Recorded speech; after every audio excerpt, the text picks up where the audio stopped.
I'm going to jump into talking a little bit about sales leadership. One of the things that I've noticed inside of the industry is there's not too many people that actually talk much about sales leadership.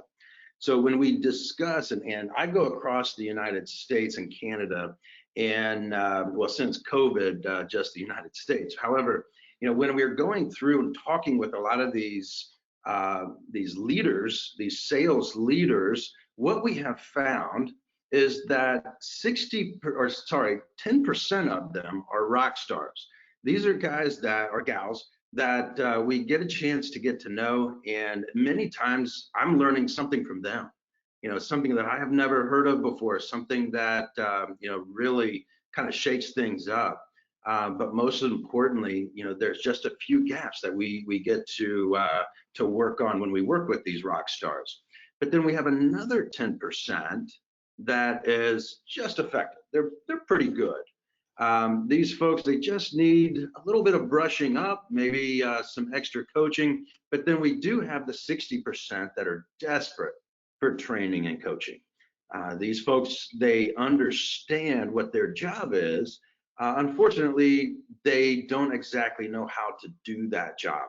Maybe they were a top rep, maybe they were a sales rep. This is the first time that they have gotten into home improvement leadership. And so they just need that coaching or that training. And then we have the 20% that quite simply needs to be replaced. Now, when we talk about these folks that need to be replaced, they are, these are the people that, they just feel it's their time. They quite simply just shouldn't have been promoted into this. We see this, like I said, 20% of the time. Now, what are the main issues that we see in this space? So, sorry here. The first one is becoming a sales leader for all the wrong reasons. Now, when I come into a new client, and we usually take the sales leader out, so I can maybe, whether we're just going to have dinner, drinks, whatever, I need to get him out or her outside of the company so that we can have a good, honest conversation. And many times, what I'm hearing is that it's just their time. They were in the company for 4 or 5 years. And they feel it's just their time. That's the wrong reason to bring your sales rep into being a sales leader. Another issue is promoting the top rep. Proceed with caution. I'm not saying, because I was a top rep myself, and I've worked with many top reps that have gone into sales management, but be very cautious doing this. Many times it's not them that's the issue. It's the person that promoted them. They feel that this top rep is going to clone themselves, and that's not going to happen. You will never find somebody that just starts cloning themselves all over the company, and now everybody gets to be a top rep. So you remember, when you're looking at promoting your top rep, you have a stallion. This is somebody that, they are high octane. They know what they're doing. Lead them in that position. That they love being out in the field. If they just want to get off the ladder, they just want to, get out of the bathroom, depending on whatever it is you're selling, that's a question that you want to ask them. But what is their motivation for wanting to be a sales leader? The next one is the fact that they're uncoachable. And so when I go out and I talk with one of these leaders, and the only thing they want to come back to me with is, yeah, I know that. Yeah, we already do that. Yeah, that's exactly what we do. They're not listening to me. They're uncoachable. And if you have a know-it-all, this is going to be a very tough leader, because a lot of times they feel like they should know everything. And if you have a sales leader that feels they should know everything, they're not going to be coachable. They're not going to be open-minded. These are people that should continue to learn. These are people that should continue to read the books. They should understand that there are coaches out there. There are mentors out there. Mentors being, maybe it's the owner, maybe it's in another company. that whether it's a mastermind group that you're in, just make sure that your people are coachable. Undisciplined and unaccountable. This is what I find most often.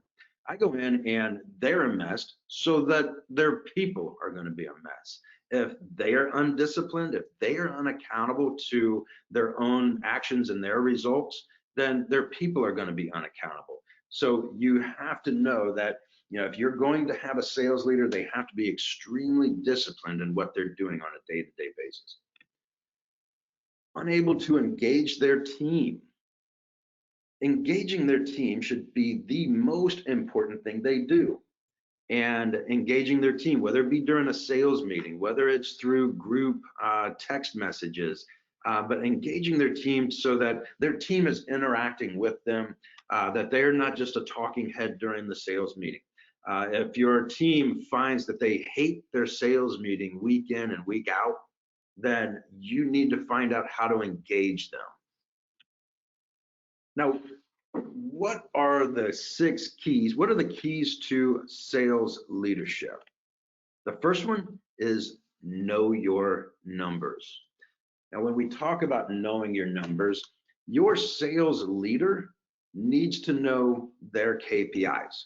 So I'm the VP of sales here at American WeatherTech, and if Corey, the owner here, decides to come in here and say, hey, by the way, where are we at for the week? Where are we at for the month as far as our NSLI, which is our slug?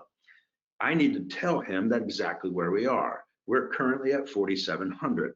If he wants to know the closing ratio, I need to know this. If you go up to your sales leader and they don't know the KPIs for this month, that is a serious, serious problem. It's like, what is your sales leader doing with their time? Because they're obviously not looking at the KPIs. I'm not saying that you need to manage solely by the numbers. I know that there's a lot of people that say, don't manage by the numbers.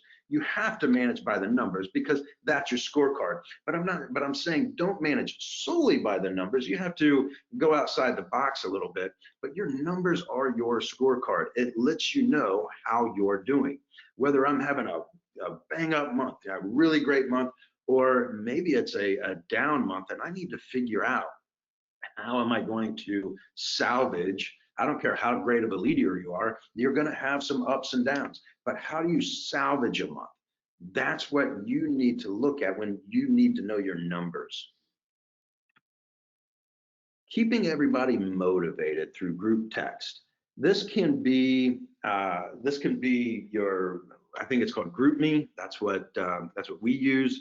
You can use just regular text and have group text, but I know that AccuLinks, not to promote AccuLinks, but I know that they have Chatter. There's a ton of like CRMs that have these type of group text in them. And what you need to do is make sure that your team isn't just a team once a week during a sales meeting. Your team needs to be that team. That team is going to conquer all the things that need to happen, all the activities. They can help each other. They can do everything that's needed as a team. They're going to get there a lot faster than everybody's out for themselves. And the only time that they're a team is when they come in for the sales meetings. That is, again, that should not happen. So keeping them motivated through group text. Now, if you're going to use group text, there has to be rules. You cannot have a sales rep that whines and complains on the group text. They can't jump on the text and say, man, I sure wish I can close like you guys. That should never be on those group texts. The group text should be for sales. And I'm going to tell you, if you post a sale, they should post a picture. If it's a bathroom, post a picture of the bathroom. They got to take pictures of the bathroom anyway. It's not public. It's just within the group. If it's roofing, take a picture of the front of the house. Send it out when you say, hey, I just sold this $20,000 roof, and you see the picture of the house. There's sometimes that looks like it's a she shed, and everybody gets they can joke and laugh about it. But I mean, it keeps things light, it keeps things moving, keeps everybody motivated. But you have to do it correctly. The other thing is throw out questions. Let's say that somebody has an issue with trim and they're not standing in front of the homeowner. If they're standing in the front of the homeowner, you need to call your sales manager. But if you left the house and there's some questions that you need answered for whether it's a proposal, whatever the case may be, or that you got your question answered and you just want to throw it out there on the group text. Hey, I had this question and I had my question answered, but what is everybody else's take on this? Again, you're letting everybody be a part of this. And if you have a question, then everybody else is going to have a question. Everybody can learn at the same time. So use those group texts. Know how to forecast.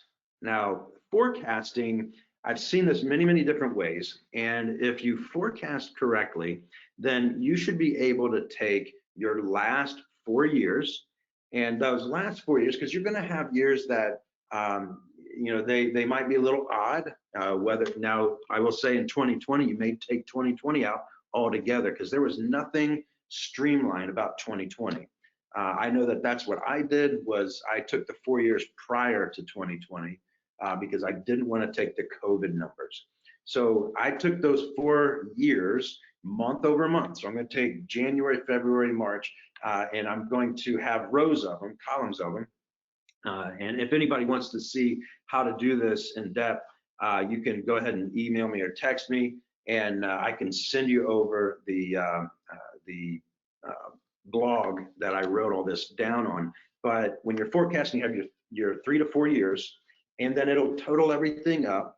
And that total will actually take that month by the total of the entire year. And then you're going to have percentages of that total all the way down, January, February, March, April, May, all the way down through December. And that will be your bell curve. Because if you took your forecast and say, okay, I want to sell $20 million this year, and our average sale is 12,000, and you're going to divide that answer by 12, and that's you trying to say that every month is exactly the same. So that's going to be very tough. And so you need that bell curve so that you can say, okay, here is my total for the year that I need, so that I can sell so many. Maybe it's 900 deals, whatever the case may be. But you can take that by each of those percentages in your forecast, and it'll tell you how much you need to sell in January, how much you need to sell in February. And then you do the same thing with your appointments. You do the same thing with your leads. We actually also look at our sit rate. So you can add whatever columns that you need in there so that you can forecast your annual, your quarterly, your monthly, and we go all the way down to weekly. So I know exactly what I need to do even weekly. So that is how you forecast. You can not only forecast sales, but also your marketing and your production. I know exactly how to work with my production manager based on our bell curve or our forecast. So each sales manager should understand how to forecast. If a sales manager says, hey, we just need to sell this much this month, that's going to be tough if he doesn't know how that number came about. Managing activity, not the results. If there was one thing, if someone came to me and says, what's the one thing that every sales manager should know to be a successful sales manager? It's this one right here. They need to manage the activity. Every sales manager is pushed to know their results. The problem is too many of them manage the results or manage by the results. You have to manage the activity. So my sales reps, whether I'm here in Ohio or Atlanta, North Carolina, whichever, depending on who I'm working with at the time, I need to know, are they part of a canvas team? So that I understand that they need to knock so many doors. If it's inside of a lead-based location, then that means that, okay, I need so many leads and I need to be able to track those leads. So I'm going to manage that activity as well as how many appointments are each of my sales reps running. So those are my issued appointments. How many are they sitting? Meaning that through another app called Engage, I know when they sit an appointment. So I'm not waiting for them to tell me. If they gave the presentation, I can sit there and watch it. I know it. So therefore, it's my sit rate. And so from there, I know how much is being closed. So I'm going to manage the activity. If I know that my sit rate, which is one of the main, if I'm running leads, then that sit rate is one of my main activities that I manage. If they only sit half, which doesn't happen very often, but if they only sit half, I'm trying to figure out why they're not able to sell themselves in the door. So again, I'm going to manage my activity, not the results. Understand how to do a proper ride along. And I know that some of you have already done a lot of your ride-alongs. And I'll also tell you that go up to if you're an owner and you have a sales manager, go up and ask him how many ride-alongs he did. You will probably not like the answer.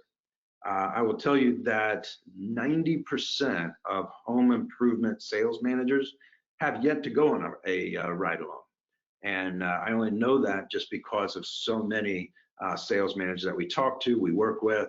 And so when it comes to doing the ride along, even though that is one of the most important things that they could ever do is to do a ride along, they don't do it very often. It takes a lot of time. If I'm going to do a ride along, that'll take about 4 hours out of my day because I'm going to meet the reps somewhere. I'm going to ride to the appointment. Now we're one call close, so I mean it's going to take about an hour and a half, 2 hours in the house, and then we're going to be on our way back either to where we met, and so that we can sit and talk about that appointment. Or a lot of times what I like to do is I like to sit in the passenger seat as long as I can. So if they have 3 appointments, I'm going to go on all 3 if I can. But again, that gives you the opportunity to take the pulse of, are they doing what you're training? Do they understand their job? Do they understand, what their entry and warm up is? Do they understand how to go from the entry and warm up to their inspection? Do they even know how to do an inspection? How many of them, if you're in baths, how many of them are actually getting into the access panels? To me, a very poor sales professional will skip that. Guy that knows what he's doing, a guy or gal that knows what he's doing, they're going to ask, hey, by the way, do you have any access panel? And he's pulling out from his tool bag, which everybody should have, either a tool bag or a tool belt, but they're pulling out their screwdriver, ones that they can flip back and forth to Phillips or flathead. They're ready. And so it's the same thing with roofing sales guys. They should always have ready their tool belt and know exactly what's inside that tool belt. So those are the things I'm looking for on a ride along. The other thing on a ride along that you can do is after you are done with the ride along, whether you're going to ride on 1 appointment or you're going to ride on 3 appointments, you can, on your way back, you can start writing certain things down, but don't sit there and write a book. I mean, if you're going to sit there and you're going to fill a whole page with things with notes, then you need to really consider if this is the right person for you. But also, if you're writing down all those notes, you're really slapping that sales rep in the face. And this is supposed to be a positive thing, not a negative. And so while you're doing or after your ride along, the best thing that you can do, and hopefully your company has some sort of platform, whether you paid for that platform, those learning management systems, or you have one for your own, a bunch of videos from either each sales rep has done a video or the sales manager of each step. And so their homework is to say, hey, you know what, your price presentation was, it wasn't bad, but it was lacking. So what I want you to do tonight is I want you to go through and watch that price presentation video, and I want you to meet me in the office tomorrow at 7 a.m. And so again, they're going to, before they run another appointment, I want them to do that price presentation for me. Whether it's the price presentation, maybe it's the inspection. They did a poor inspection. I'm not going to say you do your inspection's really poor. I'm going to let them know that it just needs work. I think that their close rate can increase by doing a proper inspection, which is not something I feel like I saw today. Again, you're not going to tell them they suck. but you do kind of let them know, or you're going to let them know exactly what they need to work on, and that there is learning management software out there for them. Having an engaging sales meeting. Now, your sales meeting should not be thought about the night before. I would almost go to 98% of all sales meetings are thought of anywhere from the night before to about 20 minutes before that thing's supposed to start. So you should have your next 10 sales meetings already listed out as to what educational, what training you're going to do. Now, it doesn't mean that it doesn't change. Mine changes a lot. So maybe there was something that happened that week that I'm going to either bump something up and move this one back, but at least I have a plan for the next 10 weeks. I'm not saying, what am I going to talk about? I think, I have no idea. So I think we're just going to pull scenarios out of the hat. We're just going to role play these, which is great. It's just not great for every single sales meeting. So again, plan those sales meetings out. The other thing is watch all the house cleaning. If you're going to sit there and tell people what colors are discontinued, price increases are coming, that should be about 5 to 10 minutes max. That if it goes past that, it needs to be in some sort of email, newsletter, or something, because the guys will not remember a thing you say past 5 to 10 minutes of house cleaning. That's typically when, well, I told you in the sales meeting. Well, that's probably on minute 35 that was covered, and they're still trying to remember the stuff that happened 4 or 5 minutes ago. So again, make sure that you watch how much house cleaning you have. You want to make sure that maybe you go around the room and ask for wins. I don't do this on every sales meeting. I do it on maybe a majority of them, especially when I know that we have a lot of wins to talk about.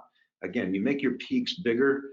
So when we're really having a great week, I will definitely say, hey, let's go around. Let's talk about our Eagles. Let's talk about these wins. And then from there, we'll go into our topic of discussion, which is always some sort of training, and as well as some sort of role play. I don't role play every week, but we do a lot of role play throughout the month. Extreme discipline and accountability. If you want a disciplined team, then you need to be disciplined yourself. You need to be accountable yourself.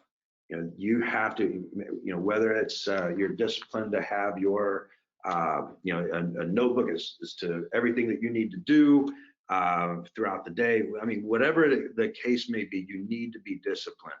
The other piece of this is, if you allow somebody to get away with something, you just set the bar. So again, if you put something in writing and say, guys, this is how this is going to work, whether it be your lead handling policies, again, you have to stick to them, because if you decide that you're going to do these one-offs and like, oh, that's okay, you just set a whole other bar.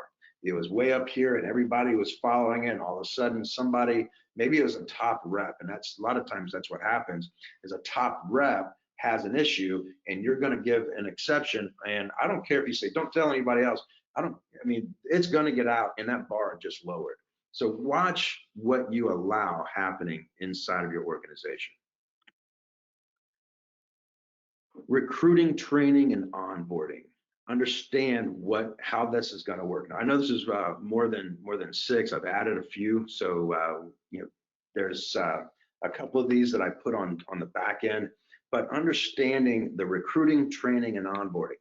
When it's time to recruit, it's not time to learn recruiting all over again. You have to have the plan already drawn out inside of your manual, your sales manual. Maybe it's a sales management manual, whatever the case may be, but you have to have that out. Are we going to use Indeed? Are we going to use Career Builder? Maybe what we're going to use is a recruiter. I like to use recruiters, and that way I'm not worried about what's happening. These people are professionals at what they're doing, and they're already setting me up appointments to do these interviews. And so all of that is already laid out. Then our hiring process, as well as our training, is all inside of our manual. Everything is laid out. You're going to see here in a bit that our manual has day 1, day 2, day 3, day 4, day 5 of our sales training. And it is all laid out. There's no guesswork. I know that when someone comes into our organization, that on day 1, it's already laid out, everything that I'm going to talk to them about. They can even see it. Day 2, I know exactly. And when we get to day 4 and day 5, there's a lot of paperwork. I'm training them on financing. I can't miss anything because it's all written down. Same thing with all the onboarding. Everything has to be in writing and inside that manual so you don't miss anything. So their success is completely in your hands. So when a sales rep comes into your organization, you have to manage their mindset. It is totally up to you to manage that mindset. I've gotten a chance to get to know sales managers that, once again, are very high octane, and some of the sales reps that might be a little slower, they don't keep up. They will typically not be there long. So how are you managing your sales reps mindset? Again, you have to know what they're thinking, how they're thinking, that they're in a positive mindset. If I understand that a sales rep's going through a bad time, I'm going to bring them in. I'm going to talk to them, because I can't give them a bunch of leads knowing that they're going through this time where their head just is not in the game. So again, I'm managing that mindset, but I'm also reacting to the mindset if I have to. Show them that you believe in them. Now, we have a sales rep here. When I first got here, I was told that this sales rep is, he understands that he will typically take whatever's left. And I got the opportunity that when I came in, I said, hey, I'm going to have a training class. I'm going to bring some new blood in here. And he says, hey, do you mind if I, sit in on this training? And I was very pleased to have him. And when we went through the demo process, so we're more of a window company, and so we went through the demo process, it came time for him to do his demo. And he's been in the window game for a long time, and I'm sitting there watching his demo, and at the end of the demo, I am completely confused, because that was the best demo I have ever seen. I have watched thousands of demos, and his window demo was the best I've ever witnessed. And so I told him, I says, here's the issue, is that I think that you have a believability issue. I don't think you believe in yourself, and I don't think that you feel that the company believes in you either. And I'm going to tell you that that's about to change. And so he went from just picking up whatever was left to now he's number 3 in the company. So we have almost 20 people. He's number 3 in the company, and that's pretty amazing. Where all he needed was somebody to believe in him so that he could believe in him. Training. You might think this is funny, but majority of the companies out there don't really train their reps. It's more of a monkey see, monkey do. They're going to let them know that what they're going to do is they're going to set them up with one of the top guys. And once you feel that you know what you're doing, then we're going to go ahead and give you your own case, and you're going to be on your own. That's a lot of us grew up in the sales world just like that. And so now we have the opportunity to completely train somebody and give them the tools to succeed. There's a saying out there when someone says, well, if I train them and they go to what if they go to the competition? Well, what if you don't train them and they stay? I mean, so it kind of has that double-edged sword. So go ahead, train your people. And so you need to know that if you're going to train them, you need to stick both feet in it. Make sure that your organization is a training organization. When we look at what we do, I train my guys and gals, and then I train them again when they're just about to the edge or the brink of just frustration because they've been trained so many times. I train them one more time. What are the levels of commitment? So the first level is I don't care. So there's 5 levels of commitment. And you need to look at your salespeople and determine what level they're on. And so the first level is I don't care. So those people, if you really have any, you shouldn't have any. But if you do, they're easy to let go. They need to be successful someplace else. I'm going to tell you, anytime you need to let a sales rep go out of the home improvement industry, steer them to insurance. For whatever reason, people that don't work out in the home improvement industry work out extremely well selling insurance. I tried it once. I was very good at it. It was just the most boring thing I've ever done in my life. But some of these people, they're just not cut out for home improvement. But man, are they great insurance agents.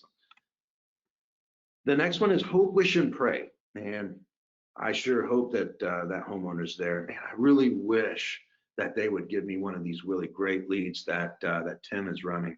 Man, I really pray. I mean, so again, it's hope, wish, and pray.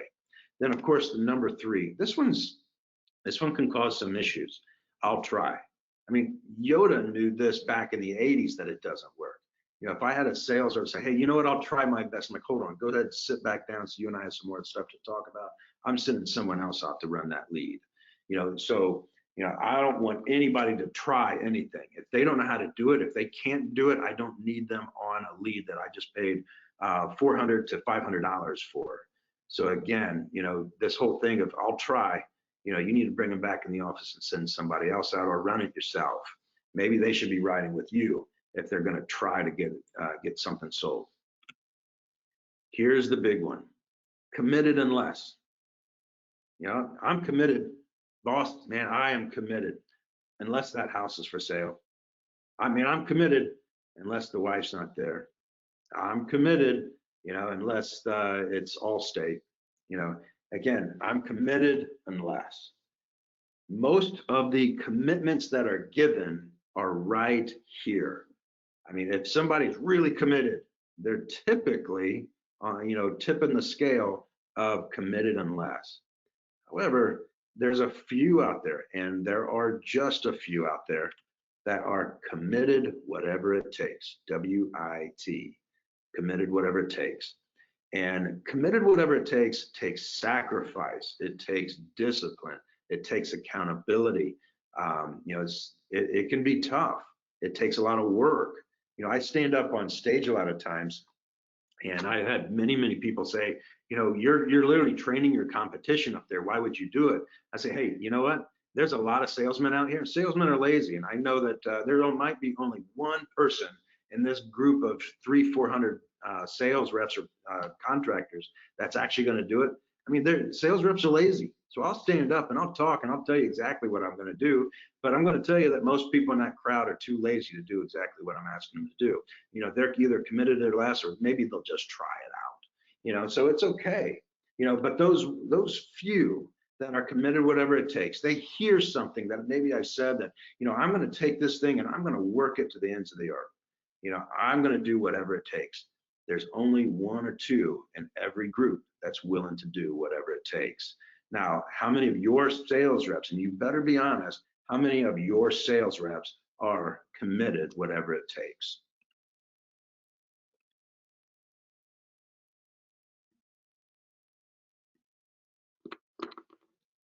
Something happened here.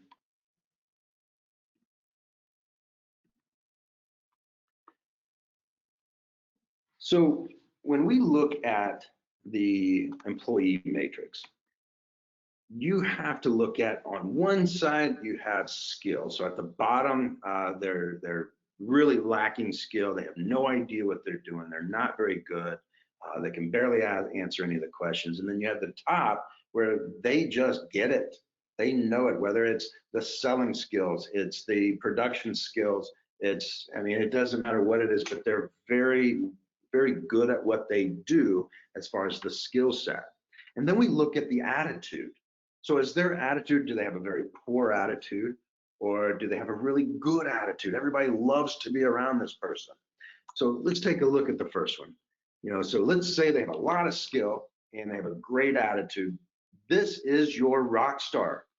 This is these folks that you just let them know how much you appreciate them. I would tell you, be very careful putting them on a pedestal, but let them know how much you appreciate them. Now, let's say that they have a great attitude and their skill is lacking. Maybe Their learning curve just isn't what everybody else's is. So these folks, you want to train or you want to coach them up. Now, let's say that they have very poor skills and they have a really crappy attitude. Well, that one's easy. You just need to get rid of them. Let them be successful someplace else, maybe insurance. And then what if they have a really crappy attitude, but man, they know it all. I mean, they get it, they understand. Maybe it's your top rep. Maybe it's a really great sales rep. He knows his product, he knows how to sell. And then unfortunately, he or she has a very poor attitude. Now, what I learned very early on is that they're toxic. Get them out of there, because everybody wants to be this person. You know, their skills are off the charts. And however, they have a very poor attitude, and everybody else says, you know what? I need to have that very poor attitude as well. If I'm going to get to where they are, then I need to have that crappy attitude as well. Well, things have changed.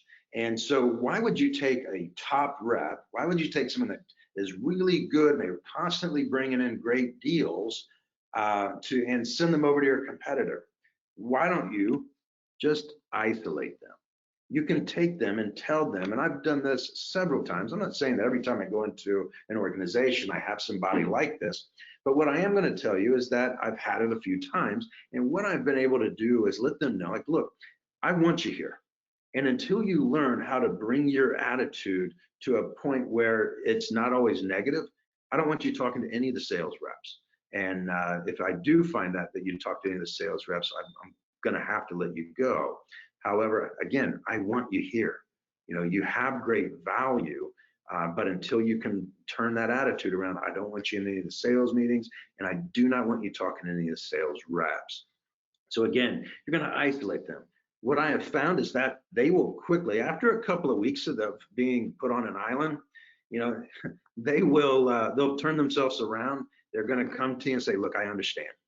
I need to figure this out. Maybe you can help me figure this out, but I do need to turn my attitude around, because it's typically not just poor attitude at work, but they also have it at home. So they're going to have issues in both places. So that is our employee matrix.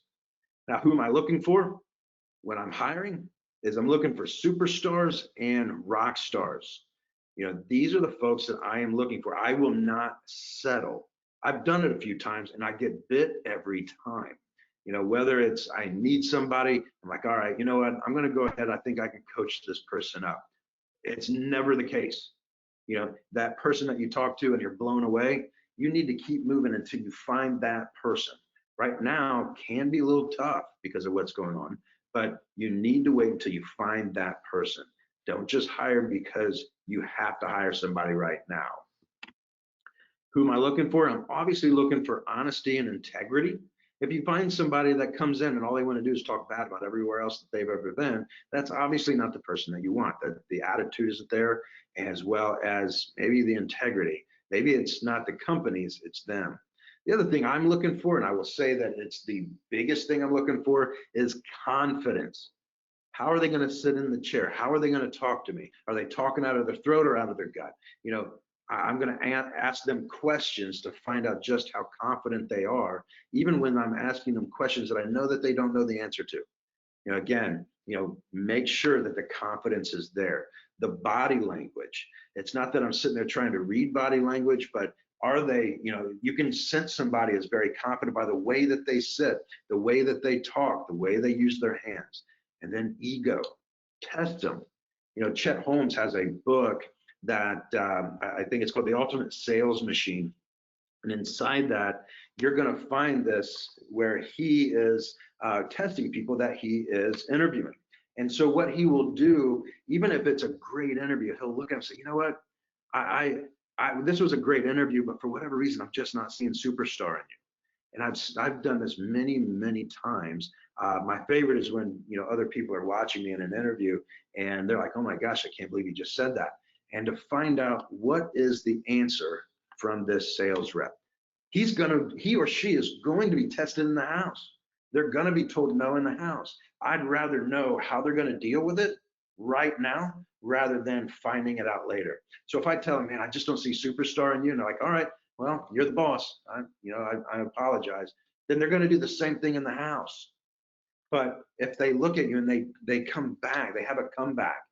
There's a way for them to let you know that, hey, I've been pushing the whole time I've been here for whatever reason. I don't know if you're deaf, or what, but I've answered every one of your questions. If you feel that I'm not this right person, can you tell me why you feel I'm not the right person? Again, I might as well go ahead and have one of our admin staff bring in the new hire paperwork.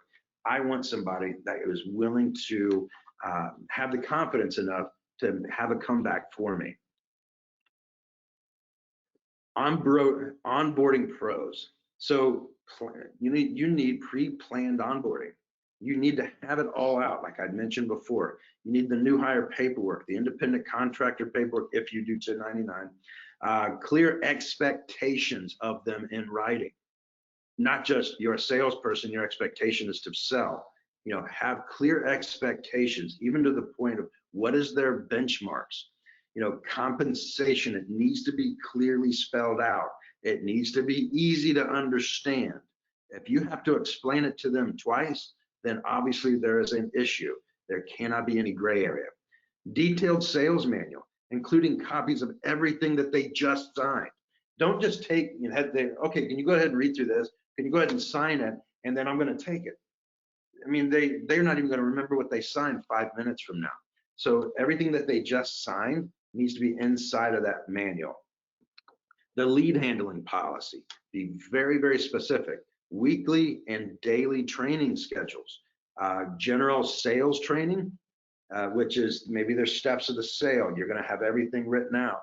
Company sales process and script, then their key competency list. One of the most important things you can have in there is a key competency list. It's exactly everything they need to know, so that when you're going through training, you can check off each one of these competencies. Like, yep, they know that, they know that. This one right here, we might need to work on over the next course, over the next week.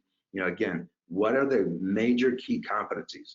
If you don't have at least 30 to 40, you don't have enough on there. I mean, to the point where, do they know that they need to charge their electronics the night before?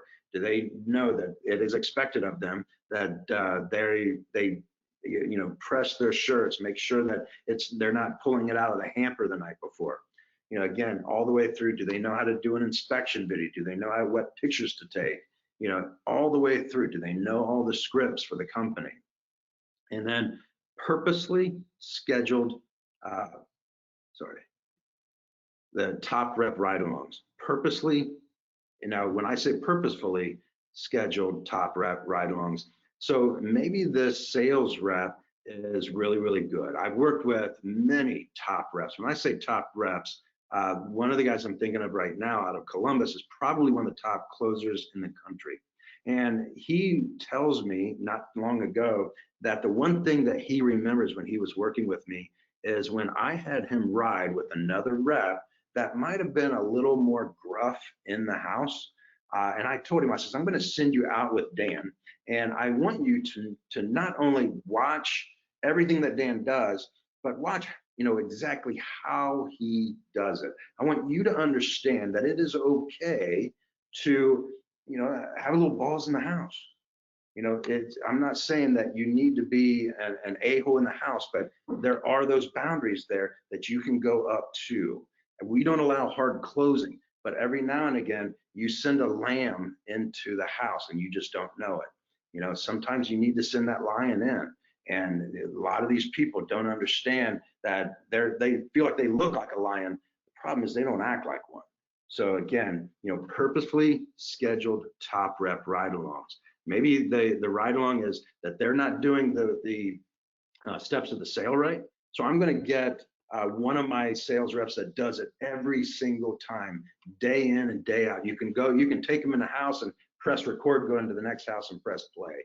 I'm going to send that rep out with, I'm going to send my low performing rep out with that high performer that does it every single time, so that they can see what they're doing wrong. Again, purposely scheduled top rep rides.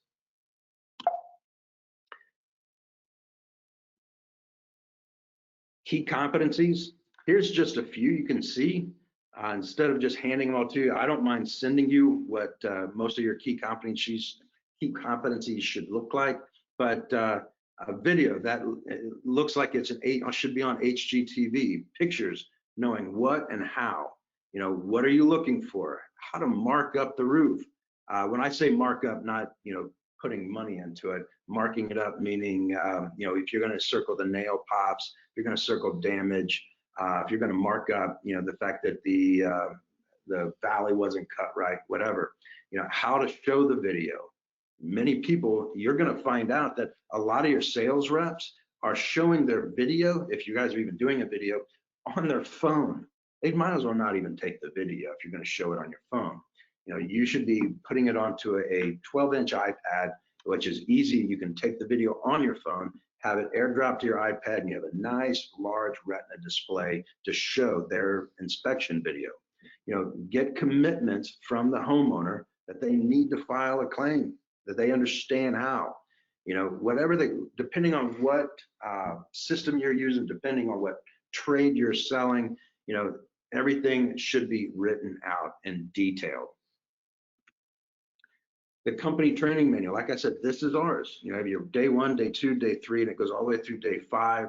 You'll see our sales playbook and then our lead handling policies. I mean, our book is it's close to 70 pages. It has everything that sales rep should know. There shouldn't be anything left out. If you're going to train on it, it should be inside this book.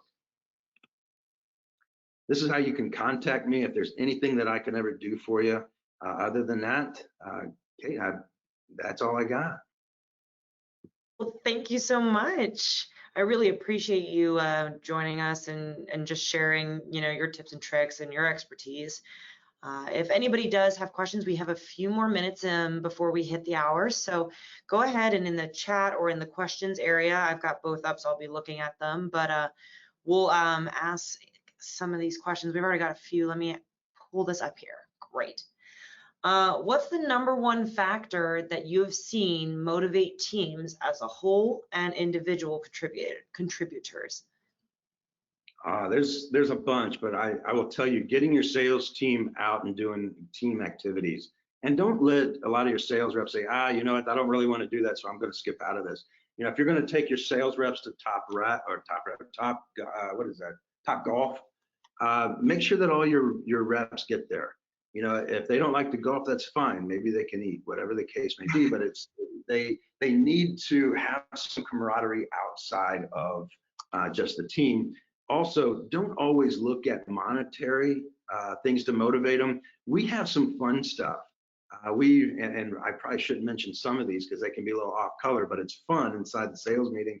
I'm just going to say a few. We have the Cat's Ass Award, and it's literally just a plaque with a cat's rear end. And the guys think it's hilarious, but it's their first $100,000 month. Everybody gets one. They have the Brass Balls Award. It's just a little keychain. These are just fun things that you can do, and it doesn't cost the company really any money whatsoever. And it's going to mean more to them than saying, hey, $1,000 to the guy that's the highest closer, or hey, I'm going to bonus everybody. I'm going to tell you, bonuses don't always motivate. Money doesn't motivate as much as you think. So there's a lot of different ways. I will also tell you that an annual trip is a huge motivator. And if you're large enough that you can put something like this together, don't skimp on it. I mean, if you're going to take them to Cabo, make sure that they get the opportunity to do the razors, whatever they, do the sunset cruise. It's about their spouse. If you're going to do the yearly trips, it's more about their spouse so that they can look. I mean, I've done it with my wife. I mean, I'm looking at her face and she can see it on her face. Like, look, my husband did this, he earned this trip. It's the same thing with the sales reps, is they can kind of puff their chest out and say, look what I did. So again, I mean, these are just some of the different things they can do. Yeah, it's actually funny. The second question was, how much success have you had with sales incentives? So how much success? I will tell you, sales incentives, the biggest incentive they have is to pay their own bills. So that is in itself one of the biggest motivators. The other thing is understanding the 4-minute mile. And 4-minute mile, and if anybody sends me a text or email, I can send that to them. But what it is, it's a spreadsheet that allows a sales rep to put in the numbers. Maybe the sales rep wants to make $200,000, $300,000, and they put in their company information. They might need some help from the sales manager to put in some of the info, but it gives them their forecast or their bell curve, as well as all the numbers for them as a sales rep, not just the company, so that they can meet it. And the reason why I say it's a motivator is a lot of these companies, their benchmark is $1 million. That's why I like to call it the 4-minute mile, as they say their benchmark is $1 million, when in most companies, you better sell $1 million just to keep your job. So there's the difference there. And what you're going to find out that to sell $1 million is like running a part-time job when you put the numbers out. You're going to find out that I only need to run 5 appointments in a week to hit my $1 million. I mean, that's just 1 appointment a day. I can do that before lunchtime. So again, they're going to bump it up from a million to, you know, hey, I think I can sell 2 or 3 million. So that's a great motivator when we're talking about what pushes them more as success, as well as paying their own bills is the biggest motivator. Awesome. Let's see, we've got some more time for some questions. This one is about when you talked about house cleaning and limiting the amount you were talking about it, how are you getting the information to your team if there's a lot? The best way, if you're going to do any house cleaning, it should always be in writing. Understand, your sales reps won't remember anything you sit there and tell them. You know, usually a sales meeting comes in and they're already wondering what we're going to talk about. Am I going to get picked on today? And what you're talking about is that you're about to have a price increase, which all of us are having right now, as well as these are all the colors that are being discontinued. It should always be in writing, something that they can pull up. And what I love in Leap, now that I mean, we can talk a little bit about Leap, is Jessica, our office manager, we always know what color's available, because if a color gets discontinued, she goes immediately into Leap and takes it out. So my sales rep, hey, is that color available? Well, is it on Leap? Yes, it's right there. So again, limit the house cleaning and put it in writing, because they are not going to remember what you say. Totally. And thanks for that shameless plug at Leap. You know, I know you're a user of Leap, but this kind of transfers well. And you know, you feel free to speak about Leap here, but what other tools do you use, you know, with your team? So one of our favorite is a tool called Engage. It's a presentation tool. So when we get into always trying to be better than our competition, that's one of the steps that we took, was get into Engage. We can actually give an engaging presentation, which I'm sure is why they named it that. But we can give that engaging presentation, something where, you know, if I were to say, hey, you know, if I have all the different sites like Better Business Bureau, Facebook, you know, Google, I have them all listed down at the bottom of what our score is and their hotspots. So I just turn it around for the homeowner and say, hey, let me ask you, you know, which of these sites do you feel you would go to if you were to look somebody up? And say, well, we'd probably go to Google. Go ahead and hit Google, and all of our reviews pop up. You know, I'm not hiding anything. They can pull it up right there. It's just one of our favorites. The other ones, we love Company Cam. I think that every company, and I have nothing to do with Company Cam, but you know, I think every company, home services company, should have Company Cam. When we're turning in our pictures, we take them all in Company Cam. I no longer have to ask my sales reps, guys, please take your pictures and upload them into the folders. I no longer have to ask that. So that's huge for us. You know, there's many others, but those are our big ones. Awesome. And you know what? I don't even think you realize it, but you're plugging Leap again, because we integrate with both Company Cam and Engage. We're close partners with them. So yeah, those are tools we hear a lot about, and I'm really glad that you're also getting to use them. I think we have time for probably one more question, and this is actually regarding the forecasting that you were talking about. Do you have any resources that you would be able to share that would help, you know, teach forecasting? The best thing for them to do is, you know, if we posted my email, if they can send me an email, I will reply with a blog that I wrote a while back for Remodeling Magazine and I think it was Roofing Contractors Magazine. I sent that. It was very big for anybody that read it, and I'll send that to them. It explains exactly how to do it, but also send out the spreadsheet that we use. Great. Well, we'll make sure that everyone has access to your email and to you. It looks like we're just about out of time. So is there anything else you wanted to say, Chuck, before we head out? The only thing that I would love for everybody to look up topreptraining.com. That in itself is one of the best, and I know you mentioned it earlier, but it's one of the best events for sales reps and sales managers. I know that most of the events that go on is more for ownership, but this is for sales reps and sales owners. It is a competition as well as a huge training tool for anybody that is interested in top sales training. It's a 2-day event, and we break up into a lot of breakout groups, and everybody's role playing and competing. So it's huge. Awesome. All right. Well, I think we're all out of time. So thank you so much for joining, Chuck. It was really great to have you. The recording will be sent out of today's presentation to anyone who registered. So give us about 2 business days for that.